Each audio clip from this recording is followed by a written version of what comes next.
Happy spring. I have an artist hot take for you today. But before that, can we just celebrate how beautiful this season is and all that it represents? It is poetic. The fragility, the vulnerability, the bravery that we see all around us in the natural world. If the world is coming back to life after a long winter where you live, you know what I mean. There's something so brave and bold and yet new and fragile taking place all around us. And I feel that inside of myself. Maybe you do also. The willingness to try something and explore and see what comes of it. We don't know yet. That's the purpose of being an artist, is letting yourself explore, letting yourself try new things, which actually goes along so beautifully with today's conversation.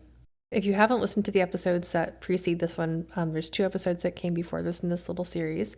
They are so foundational to what we're going to talk about today. But today I'm going to continue my artist hot take series because I just feel like it's very grounding and very helpful and kind of narrows our focus a little bit. But before I get completely ahead of myself, let me introduce myself. My name is Emily Jeffords. I'm a full-time painter, teacher, retreat host, educator, hopefully author someday, to be determined.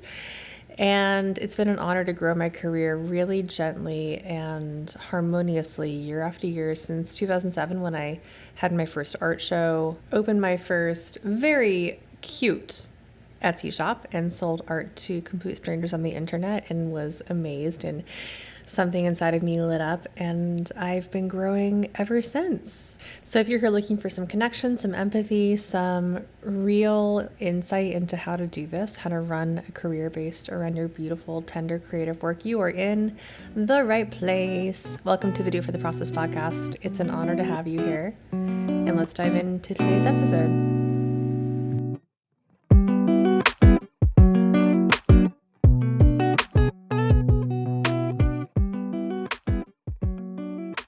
My artist hot take for the day is this: your art is not hard to sell. Art itself is not hard to sell, okay? That's a little side hot take.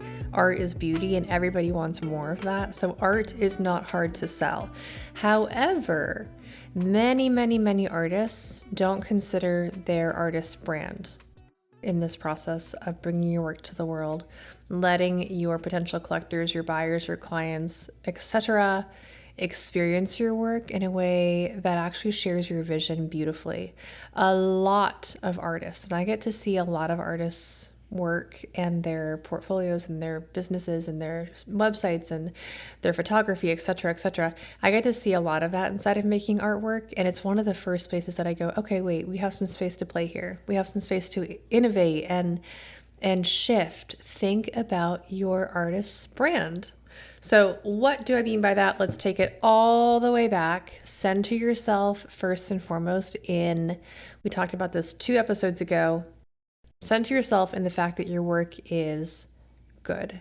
Your work is worthy of your energy, of your love, of your time in the studio, that you value it, you know it's worth. And this is so important because when you know your work's worth, you not only price it, accordingly. Obviously, we want to price our work wisely and with value in mind, not savings, but like the value. How valuable is what you're creating? Keep that in mind.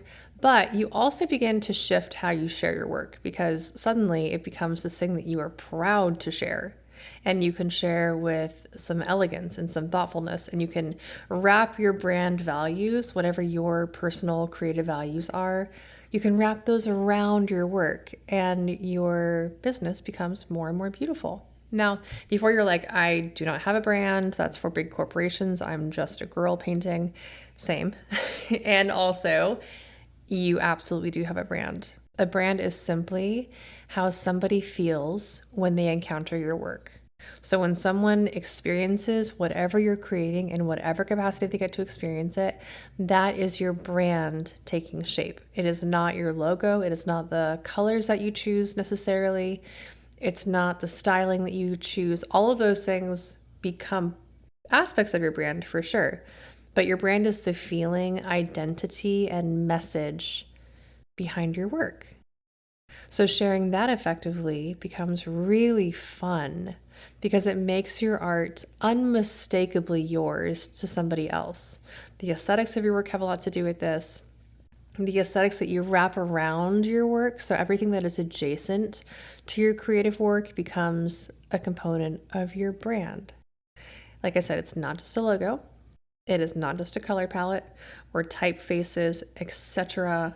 Your brand is how your work makes people feel. So everything that surrounds your work, everything that surrounds what you create and how you share your work is your brand, which, to be clear, means that you already have a brand. Whether you've thought about it or not, whether you've curated it or not, whether you've put any work into making it say what you want it to say, your brand is saying something already. No big deal, but that's how you want to think through curating this in a way that feels like you. You don't have to make it overly curated, overly like perfect, quote unquote, but it does need to feel thoughtful, and it needs to feel like it's communicating what you want it to communicate. And because I know this is a little bit loose and ephemeral, and that can be frustrating sometimes, we don't want that. I recommend that before you get too far into this, just go to maybe 5 or 6 websites of other small businesses that you admire. It could be makers, it could be local businesses, it could be bookstores, like whatever. Go to the website of 5, maybe 5 to 10, let's say, small businesses, and you're not going to like look for inspiration here. You're going to see what is their brand saying, and then just maybe say out loud 3 to 5 words that come up for you when you go to a certain artist's brand. You'll begin to find nuance, and you'll begin to find personality, and how we're all so very, very different in this process, which I love. Inside of Making Art Work, I actually do this with you and for you. I'll demo this exact process with many, many different creators, just so you can kind of get a sense for, again, like how we're all so unique and individual, and that lets you really shine in your individuality as well. Okay, and you know I love a well-rounded thought process, so let's get into a couple of questions that I would ask you to ask yourself. If I were sitting with you in Making Art Work saying, hey, let's work on your brand, I sense that that might be the thing that's maybe holding people back. Because one little side note, if you aren't seeing the sales that you would like to see, it may be because people are approaching your brand and they don't like what they see. And the nice thing is, when people aren't resonating with what you're offering, they're so rarely going to be rude to you. They so rarely walk up to you or email you and say, oh gosh, this is actually so ugly, or this feels messy, or I don't understand what you're selling, or I don't like your aesthetic, or it doesn't fit my vibe. Like, they don't go out of their way to say these things. They have mostly all learned, I say mostly, to be kind or to say nothing at all. That's just how humans are. And also it takes energy to say something, which oftentimes if your brand isn't resonating with someone, all they're going to do is walk away. So that's kind of nice in some respects. You can rest assured that you're not going to hear a lot of really harsh negative criticism, but it also very well may be the reason you're not seeing sales, because your ideal audience is coming to your brand and just leaving. We don't want that. No. So inside of Making Art Work, I will sit down with you and help you with your brand. I will open up other brands and share their vibes, their what's working and what's like really resonating. I also very, very honestly share things in my brand that haven't worked in the past. So you're definitely not in this process alone, and I will walk with you through it, because I know it can be a little bit confusing, as I said. But let's take away some of that pressure and let's just play a little bit in this episode, because this phase of the branding identity, that kind of like you're working on what it is, why it matters, what it says, etc. This phase is very fun. So let's have some fun with this one. First, a few questions. I love to ask a few questions just to kind of ground us in what we're doing and why it matters. And these are really, really important as you figure out your individual unique brand. We are not mimicking somebody else here. We're not trying to be like somebody else. That's no fun. I want you to find you in these questions and in this practice. So let's work on that together. The first question is, what do I want people to feel when they see my work? Oh, I love that question. Again, that goes back to the conversation that we had 2 episodes ago around knowing that your work is good. This is that same kind of theme. Speaking of themes, the second question is, what themes, colors, or stories consistently show up in what I create? This could be in the actual subject matter. This could be the colors you use. This could be the iconography that's present in your work. This could be subject matter. Did I say subject matter? Okay, so you get what I mean. It's the ideas around what you're sharing. What are you actually saying? Who would it speak to most naturally, and how can you speak to them in your work and in your brand? The third question is, how do I want to show up and share my art with the world? Do you want to be bold and vibrant and loud? Do you want to be soft and muted and earthy? These are all different brands. How are your values represented visually? So again, if your value is to be vivacious and playful and inspirational, those have colors. Like, those words carry colors and typefaces and energetic pulls. You'll have a different photo shoot than someone who wants to be ephemeral and dreamy and soft. Like, visually, you can imagine those core values coming through in really unique ways. So everything is connected here, and now we're making it visual and trying to communicate it without words, trying to communicate it just with the aesthetics that surround your work in a really, really tangible way. This could also be extended to, like, of course, the colors, the typography, the photography, the videography. But then in the real world, if you ever have an in-person event, what scent is happening near your work? Is there a sound? Is there like a playlist? Is there lighting that you want to work on, kind of like curating around the space? So it's so fun. We begin to think about all of us and make it very real. It's just endless space to play, endless space to invent and to create, which I love. Okay, let's pause here. Let's have a little affirmation, because I really want to help you settle into the idea that your work is so beautiful and so worthy of this consideration, especially as we step into making artwork. If you are joining us, our first in-person meeting is on Friday. In-person online, but you know what I mean.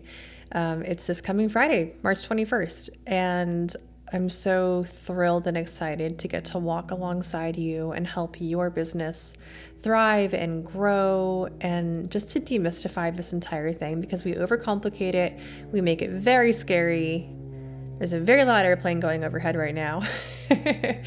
And those limiting beliefs are absolutely not needed.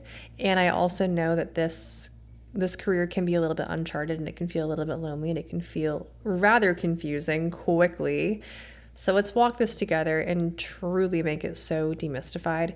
You'll hear from not only me, and I will give you all of me. I hold nothing back. I will open up my business for you and share it with you openly and vulnerably. So vulnerably sometimes. But you also get to hear from 17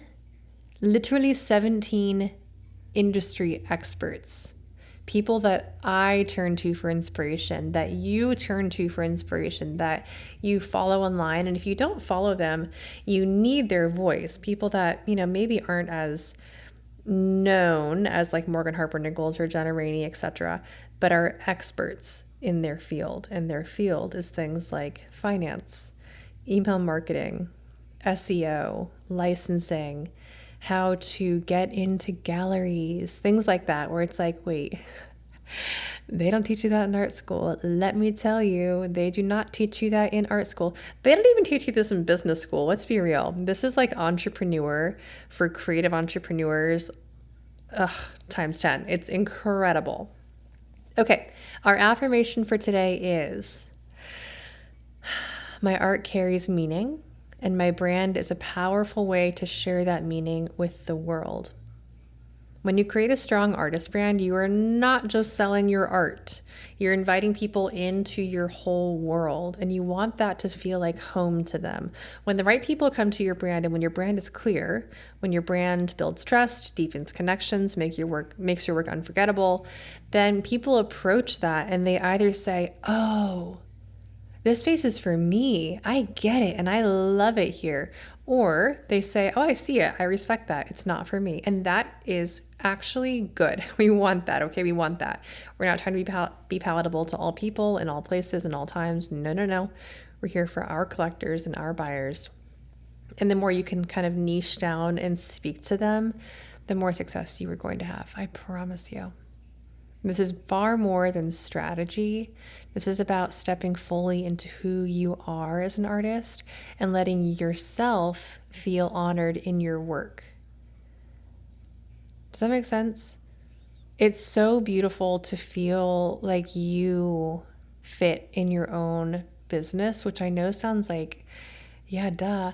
But it's shocking how often I see artists trying to replicate a mold or trying to copy someone that feels successful to them, or try to like fit the type of serious artists in 2025, when in reality they just want to play and have fun and like share their work genuinely and try something a little crazy and be uniquely individual.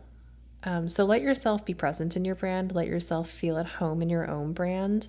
Your work is so very special. Now all we have to do is make sure that other people can see that value also. Okay, get to know your taste. This is the step that I want you to spend some time thinking about, loving, nurturing in your own mind. Getting to know your taste as an artist is invaluable. It'll see you through the ups and downs of the rest of your entire creative career.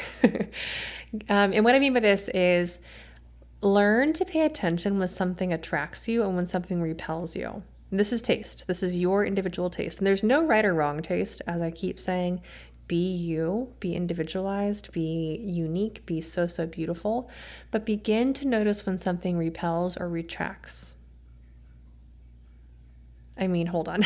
I'm like thinking in my mind, wait, what did I say that was wrong there?